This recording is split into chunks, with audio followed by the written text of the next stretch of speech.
नमस्कार, देवभूमि चैनल में आपका स्वागत है। आप सभी को देवशयनी एकादशी की ढेरों शुभकामनाएं।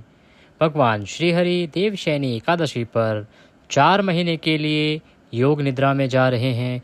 इसीलिए इस एकादशी को देवशयनी एकादशी या देवशयनी एकादशी कहा जाता है, क्योंकि ऐसा माना जाता है कि भगवान श्री हरि जब योग निद्रा में होते हैं तो देव सो रहे होते हैं।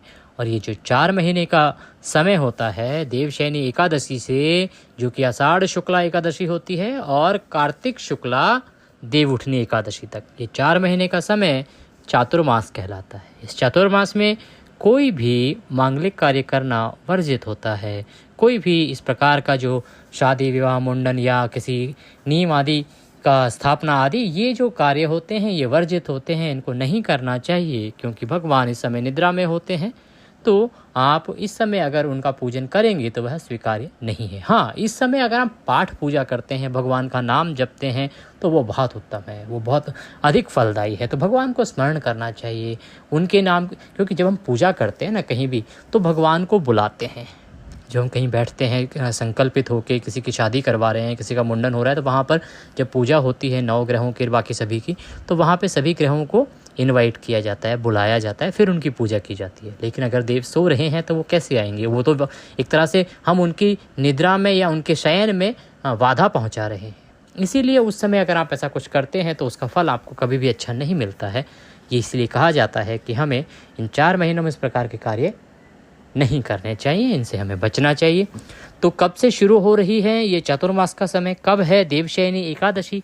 पूजा किस प्रकार से करें, व्रत किस प्रकार से करें, और क्या रहेंगे एकादशी के नियम, ये सारी जानकारी आपको अगले कुछ मिनट में दी जाएगी। वीडियो महत्वपूर्ण होने वाला है, इसीलिए वीडियो को अंत तक देखें।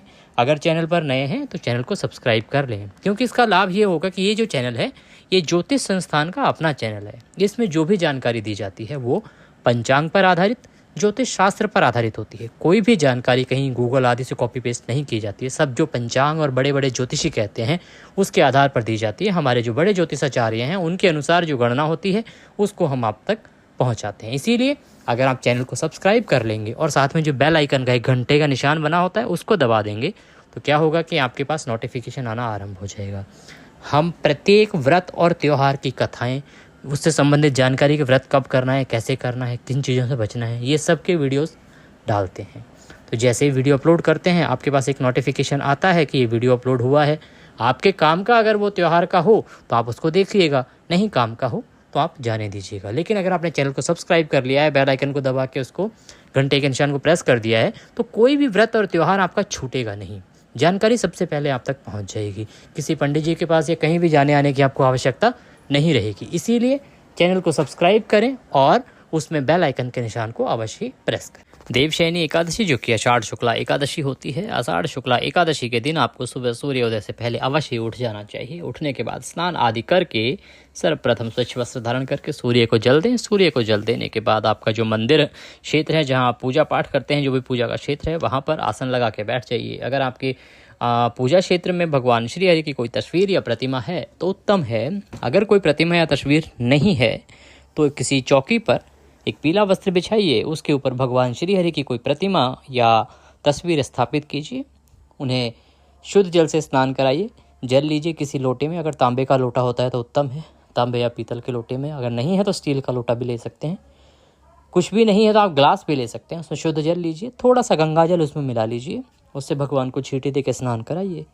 स्नान करा के उन्हें साफ वस्त्र से पोंछ दीजिए। पोंछने के बाद रौली कुमकुम आदि का तिलक लगाइए। तिलक लगा के भगवान को फूलों की माला पहनाइए। पुष्प हैं तो पुष्प अर्पित कीजिए भगवान को। उसके बाद बीड़ा, पान का बीड़ा अर्पित कीजिए। एक पान का पत्ता अगर है तो पान का पत्ता लीजिए, उस पर एक सुपारी रखिए, लौंग रखिए, इलायची रखिए, और एक लौंग से उसको बंद करके बीड़ा बना के उनको अर्पित कीजिए। घी का दिया जलाइए, धूप दिखाइए। अब आप व्रत का संकल्प करेंगे। संकल्प की बहुत ही साधारण सी विधि हम आपको बताते हैं। सीधे हाथ में थोड़ा सा जल लीजिए।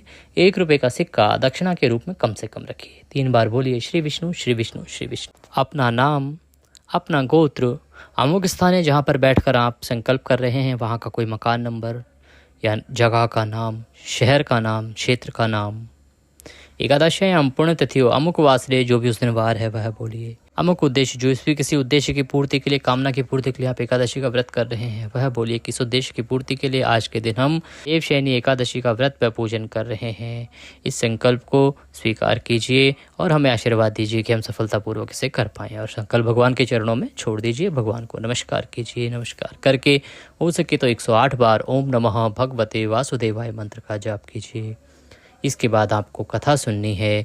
देवशयनी एकादशी की कथा सुनना आवश्यक है। आपका व्रत पूजन तभी पूर्ण होता है। कथा आपके पास है तो उसे पढ़िए, नहीं है तो आप हमारे चैनल पर भी कथा सुन सकते हैं। प्रत्येक एकादशी की कथा हम एकादशी के समय पर सुनाते हैं। एकादशी से एक दिन पहले भी वीडियो अपलोड कर दिया जाता है, तो आप वीडियो को सेव करके रखिए और उसको सुन लीजिए। एकादशी की जो महात्म्य है वो आपको हमारे चैनल पर हमेशा उपलब्ध कराया जाता है। आप उस वीडियो को सुन के एकादशी की कथा सुन सकते हैं। उसके बाद उनकी आरती करेंगे। आरती करके भगवान को भोग लगाएंगे, फल का भोग लगेगा। भोग लगा के बंधु बांधवों में प्रसाद वितरित करेंगे। उसके बाद अपने दैनिक कार्यों में लग जाएंगे। नियम का ध्यान रखें, आपको सात्विकता का ध्यान रखना है। व्रत वाले दिन आपको कहीं भी क्रोध नहीं करना है, किसी के प्रति द्वेष ईर्ष्या की भावना नहीं लानी है, किसी पे किसी प्रकार का अहंकार नहीं दिखाना है। ब्रह्मचर्य का पालन करना है। रात्रि को हो सके तो आप धरा पर सोएं, पृथ्वी पर सोएं, यह आपके लिए उत्तम रहेगा। इस प्रकार से नियमों का पालन करते हुए व्रत कीजिए और अगले दिन सुबह ब्रह्म मुहूर्त में उठें या फिर सूर्योदय से पहले उठें और स्नान आदि करके पुनः भगवान की पूजा अर्चना करें। जो अभी विधि बताई थी उसी प्रकार से स्नान आदि करके तिलक लगा के और उसके बाद भगवान को भोग लगाएंगे। भोग में क्या करेंगे? भोग में पीले चावल लगाएंगे तो सबसे उत्तम है। पीले चावल का भोग लगाइए, पीले चावल बनाइए या फिर घी भूरे और चावल का भोग लगाइए। खीर पूड़ी का भोग लगा सकते हैं या फल का भोग भी लगा सकते हैं। भिन्न भिन्न स्थानों पर भिन्न भिन्न प्रकार से भोग लगाया जाता है। आप इसमें से किसी भी चीज़ का भोग आप भगवान को लगा सकते हैं। भगवान को भोग लगाने के बाद किसी ब्राह्मण को बुलाइए, उनको भोजन कराइए। भोजन करा के दक्षिणा आदि दे के विदा कीजिए। ब्राह्मण को अगर नहीं बुला सकते हैं भोजन के लिए तो एक कोई दूध का पैकेट ले लीजिए, फल या बिस्किट आदि लीजिए, उसमें दक्षिणा रखिए और वो किसी ब्राह्मण को दान दे दीजिए या मंदिर में दे आइए। उसके बाद आप व्रत का पारण करेंगे। पारण से पहले भगवान की पुष्पांजलि करेंगे। अपने हाथ में पुष्प लीजिए और बोलिए, हे प्रभु, हमने ये जो एकादशी का व्रत किया था इसमें कोई गलती, कोई त्रुटि, कोई भूल हमसे हुई हो तो उसे क्षमा करें, क्योंकि आप तो दया सिंधु हैं और हम आपके दर के भिखारी हैं। प्रभु, हमारे पास इसके लिए आपको देने के लिए कुछ नहीं है। तन मन धन सब कुछ आप ही का है। क्या है? पत्र पुष्प की भेंट है। मालती मलका जाति सत्पत्राणि संयुक्तम पुष्पांजलि मया दत्ता ग्रहाणाम परमेश्वरः। और वह पत्र पुष्प भगवान के चरणों में अर्पित कर दीजिए। भगवान को नमस्कार कीजिए और उसके बाद आप अपने व्रत का पारण करेंगे। एकादशी कब है? देखिए, एकादशी तिथि की शुरुआत हो रही है 16 जुलाई को रात्रि को 8:33 पर, समाप्त होगी 17 जुलाई को 9:02 पर। इस प्रकार से उदया तिथि मान के अनुसार आप 17 जुलाई को एकादशी का व्रत करेंगे। पारण करेंगे 18 जुलाई को। पारण का समय रहेगा 5:35 से और 8:10 तक। इस समय में आप पारण करेंगे। ये थी जानकारी देवशयनी एकादशी संबंधित। वीडियो अच्छा लगे तो लाइक अवश्य करें। कमेंट बॉक्स में जय श्री हरि लिखना ना भूलें। भगवान श्री हरि की कृपा आपको अवश्य प्राप्त होगी। आज के इस वीडियो में अभी के लिए इतना ही। अगले वीडियो में फिर होगी आपसे मुलाकात। तब तक के लिए जय श्री हरि।